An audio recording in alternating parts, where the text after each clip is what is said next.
আপনি কত ভুল করেছেন, আপনি নিজের উপরে কত জুলুম করেছেন।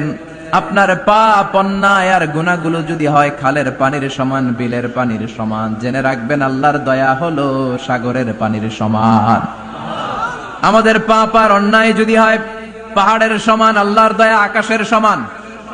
আমাদের পাপ আর অন্যায় যদি হয় আকাশের সমান, আল্লাহর দয়ার ভালোবাসা হলো তার আরশের সমান। ঠিক কিনা?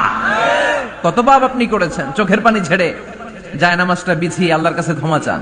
চাওয়ার মতো চাইলে সব গুনাহ মাফ করে দিতে পারে কে? বিশ্ব নবীর জীবনে কোনো গুনাহ নাই, তারপরেও বিশ্ব নবী বলেন, ওয়াল্লাহি লা আস্তাগফিরুল্লাহ ওয়া আতুবু ইলাইহি ফিল ইয়াউমি আকসার মিন ৭০ মাররা। আমি প্রতিদিন আল্লাহর কাছে ৭০ বারেরও বেশি তওবা করি। কি সুন্দর ইসলাম! What a balanced religion we have got from our lord. আল্লাহর কাছ থেকে কি ভারসাম্যপূর্ণ জীবন বিধান আমরা পেয়েছি। পরকিয়া করলে